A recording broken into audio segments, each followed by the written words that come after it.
parts or whatever like that, but specifically in many of the inner parts, the middle parts of the kingdom of Moab is where you see, or the middle regions of the kingdom of Moab is where you see a lot of those protests happening, right? These people shouting and yelling, "Hey, listen!"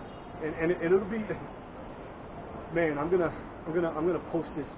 Like I told you guys, I'm gonna post it in the description, where you guys can see these YouTube channels, where you're gonna see these large swaths of people just protesting, because one of the things that is very how can I say, very prevalent here in the kingdom of Moab is this idea of saving face. And so what the kingdom of Moab like to do, they like to project a face of good to the rest of the world. Meanwhile, eternally, that is not true, right? So you're going to see on some of these YouTube channels where these people, they protest constantly about the mistreatment of their labor here in this country, right? And it's really, really sad.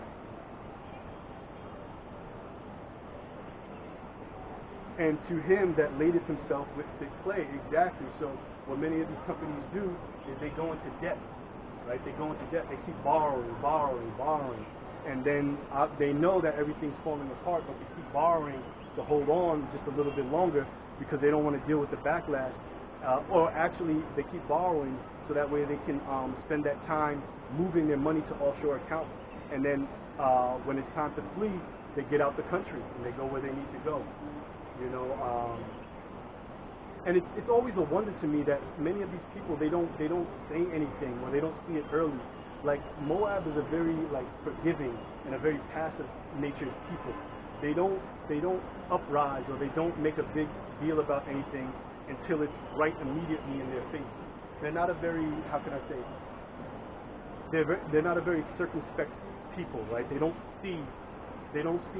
really good at seeing 2, 3, 4 steps ahead into the future, right? They just deal with things as they are now, and that's why they're always getting taken advantage of, you know. And but you know, that's to their destruction. They don't believe in the Most High as it is anyway, so in many cases they deserve what they get. And it's really hard to talk reason to them, especially because they have such a deep affinity for Edom, for Esau, and because of that, anybody else who is not Esau, they tend not to listen, even when that person gives them good information. And to him that laden himself with the clay, laden himself with debt, you know. You're going to more and more debt, and that's not a good thing to have to owe money to somebody, right? It just always puts you in an advantage. It keeps your anxiety high. Now, when these people flee their country, they can never come back, right? And so now they're forced into a position where they have to make do. They have to become somebody new, or they have to become familiar with a culture that is not their own, right?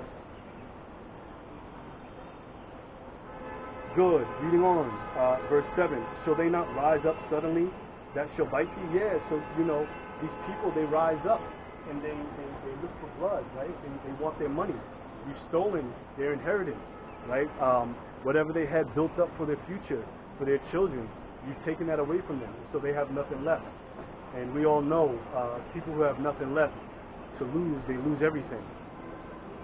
Or they lose their mind, so to speak. You know the saying, brother. Good.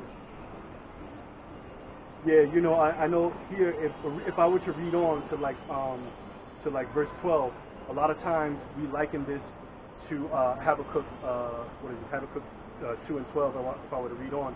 I know it's a lot of times we liken this to America, verse 6, that is, and going on down to 7, but there's so many parallels between the kingdom of Moab and the kingdom of America, right, Edom. And, you know, specifically with economics, I can't really get too much into the history because the kingdom of Moab is such a homogeneous country that their land was not built on bloodshed, right? At least bloodshed of other people, right? It wasn't built that way. Or, you know, they had their civil wars and stuff like that, and they fought other countries and everything like that, but their country wasn't specifically built on bloodshed. But the parts of the scriptures that pertain to the economics, that is a direct parallel that has a direct parallel and correlation with the American kingdom. So, good. Let's see.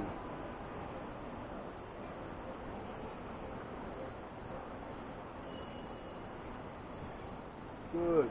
So let's jump down into. See what we got here.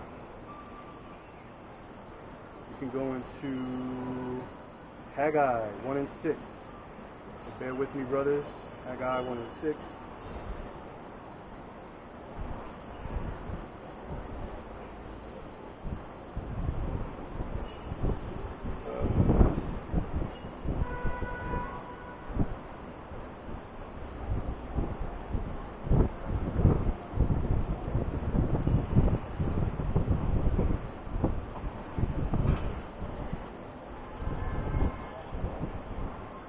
Bear with me, brothers. Let me just find it.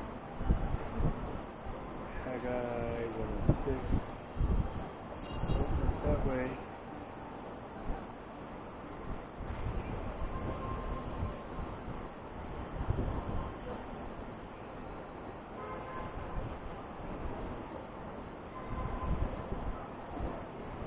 Nope.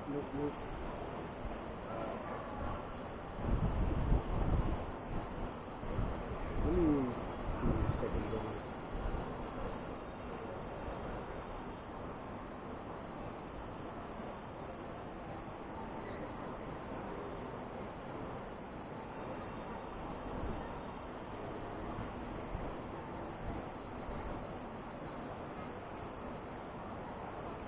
Bear with me, brothers. Let me find this real quick. Still out here, brothers. Let me just find Haggai. Get to Haggai 1 and 6.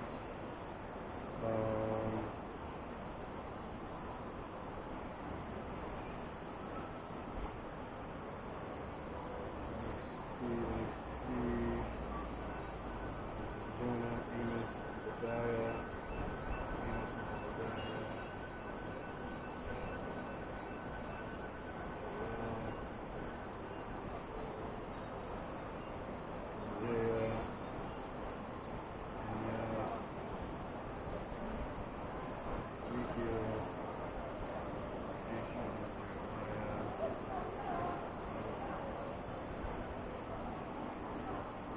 Hold on, brother. Hold on. Give me 1 second here. Still out here. Let me find this for you, brothers.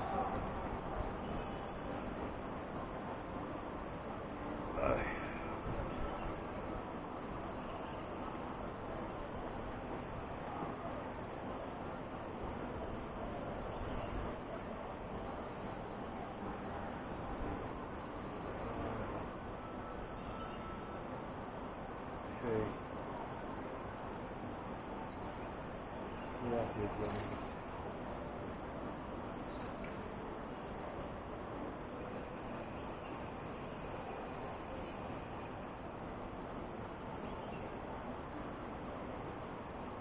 Still out here, brothers. Hold on.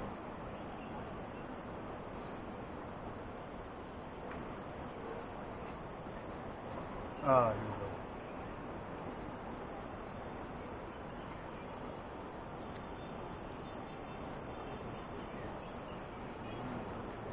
Good. Okay, brothers. So Haggai 1 and 6. Read.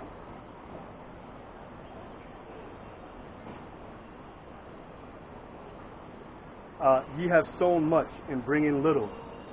Ye eat, but ye have not enough. Ye drink, but ye are not filled with drink. Ye clothe you, but there is none worn. And he that earneth wages to put it into bags withhold. Exactly. So the more and more as this economic deprivation continues to spread around the world and becomes much more palpable, people are going to see that as the more they work, the less they earn, right? And it's just a natural byproduct of defrauding people of their wages that are earned, and the greed that is so pervasive throughout many of these kingdoms, right? So you're going to see, specifically in these last days, as more and more people continue to work harder and harder and harder, they're going to just keep losing so much, or it's never going to be enough, right? There's never going to be enough food. There's never going to be enough drink. There's never going to be, you're going to have, your money is going to feel like every time you put money in your pockets, it just falls right out, right? And those are the times we're coming into right now. Good. Malachi 3 and 5. See what Malachi has to say about this. Good. Malachi 3 and 5. And I will come near to you to judgment, and I will be a swift witness against the sorcerers, and against the adulterers, and against the false swearers, and against those that oppress the hireling in his wages. Good. So let's start over again. Malachi 3 and 5. And I will come near to you to judgment. Yeah, so the Most High, whether you want to believe that fire is hot or water is wet, is not going to stop the judgment. And I say that to say that whether, you as a Moabite, if you believe in the Most High or not, or if you believe in a spiritual realm or not, or if you just base anything that you can do on self-reliance, it's not going to matter in those days whether or not you believe in the Most High or not, because you're still going to be judged.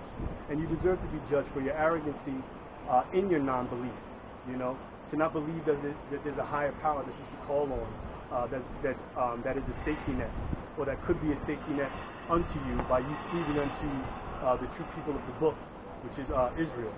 But you guys don't know nothing. Moabites really don't know nothing about the world around them. They just go about their day. One day leads into the next, right? They don't think far into the future, right? It's like they just walk around with blinders on. These people are so oblivious to everything, just kind of like absent-minded and very naive and goofy in many ways. But that's not the reason for the Most High judging them.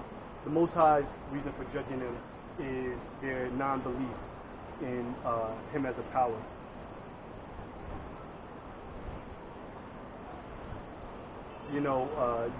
Day to day you walk around and you look. If you ever look, it's so funny. When you ever look at Moab, they have this vacant look in their face. Like when you look in their eyes, and you can tell they're not thinking about anything. Right? Just some of them, you just look at them and you see there's nothing going on inside. Just a deep, dark chasm of just emptiness. That's why they talk about depression in America. No, depression is really, really heavy in Korea, in the land of Ammon, and the land of Moab. Depression is really deep among these people. Because they have nothing within